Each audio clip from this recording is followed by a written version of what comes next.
জীবনে যত বড় বিপদ আসুক, ডিপ্রেশনে যদি পড়ে যাও, কোনো সমস্যায় পড়ে যাও, মানে আর কোনো রাস্তাঘাট দেখতেছো না, এখন দেখতেছো দেয়ালে পিঠ থেকে গেছে, চারটা কাজ করবা, ইনশাল্লাহ তুমি ডিপ্রেশন থেকে বের হয়ে আসবা।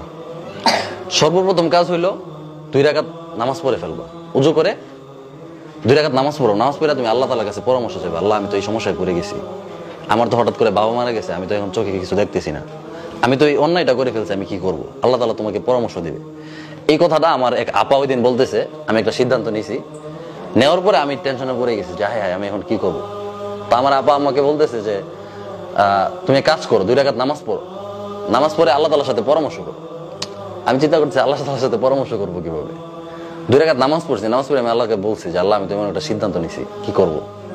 তখন দেখি আমার মাথায় নানান চিন্তা আসতেছে, বুদ্ধি আসতেছে, পজিটিভ, বুঝছো? ডিপ্রেশনে পড়ে গেলে প্রথম চেষ্টা করবা 2 রাকাত নামাজ পড়া। দ্বিতীয় যে কাজটা করবা, একা থাকবা না। হ্যাঁ, ধরো তুমি একটা খারাপ পরিস্থিতি পড়ে গেছো, রুমে দরজা টরজা বন্ধ করে একদম হায় হায় আমার সাথে এটা কি হয়ে গেল, তখন তোমার মাথায় খারাপ চিন্তা আসবে। কি চিন্তা আসবে? তখন মনে হবো যে আমি উল্টাপাল্টা কিছু করি। আরবিতে একটা প্রবাদ আছে, ওতলাতুর রাসি দুক্কানু শয়তান। খালি ব্রেন হচ্ছে শয়তানের রাস্তা না। কিসের রাস্তা না? শয়তানে বাসা বাঁধে, শয়তানে দোকান বানায়। তাইলে যদি তুমি ডিপ্রেশনে পড়ে যাও, তাহলে একা থাকবা না, মানুষের মাঝখানে চলে আসবা। হাজার হাজার মানুষ যেখানে থাকে, তোমার আত্মীয় স্বজন যেখানে, তোমার ছাত্র ভাইরা যেখানে, তোমার বন্ধু বান্ধব যেখানে, তুমি ওইখানে চলে যাবা। তখন উল্টাপাল্টা চিন্তা আসবে না। কয়টা হলো? 3টা। নামাজ, রুমে একা থাকা যাবে না, মানুষের সামনে চলে আসবে। এরপরে যে কাজটা, যারা বড়, তোমার চেয়ে বয়সে বড়, তোমার চেয়ে বুদ্ধিতে বড়, জ্ঞানে বড়, হ্যাঁ, তোমার উস্তাদ, তোমার বাবা মা, ভাই বোন, তোমার যারা বড়, তোমার যারা গার্ডিয়ান, তাদের কাছ থেকে পরামর্শ নিবা যে আমি তো এই খারাপ পরিস্থিতিতে পড়ে গেছি, এখন কি করবো, এখান থেকে বের হবো কিভাবে। তারা যখন একটা পরামর্শ দিবে, তখন তোমার মাথায় মানে খারাপ চিন্তা আসবে না, শয়তান বাসাটা বাঁধতে পারবে না। কথা বুঝছো? আর তোমার মাথায় যদি কেউ পরামর্শ না দেয়, তাহলে তোমার মাথায় নেগেটিভ চিন্তা আসবে, খারাপ চিন্তা আসবে, উল্টাপাল্টা চিন্তা আসবে। এই কথা বুঝতে পারছো? এই 4টা কাজ করতে পারবা?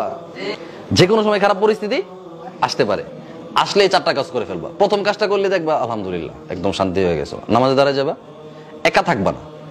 ঠিক আছে? যদি বাবা মারা যায় বা মা মারা গেছে, বা তুমি এমন একটা ভুল করে ফেলছো, হ্যাঁ, তো এখন কি করবা আর বুঝতেছো না, তুমি রুমে দরজা টরজা বন্ধ করে একা থাকবা না, মানুষের সামনে চলে যাবা।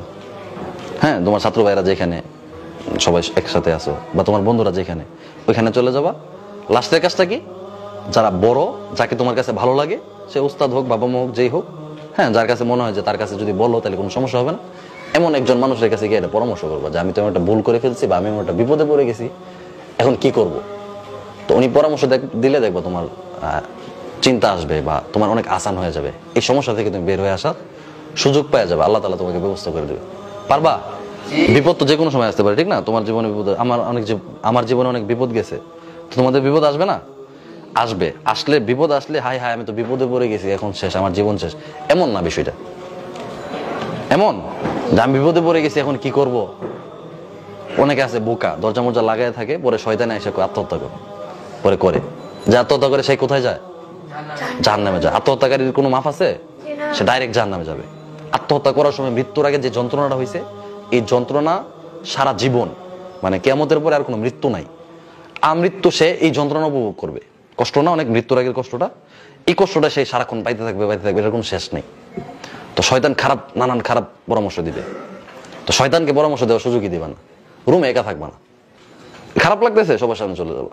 খারাপ লাগতেছে, নামাজ পড়বা। খারাপ লাগতেছে, বড়দের পরামর্শ নিবা। বুঝছো?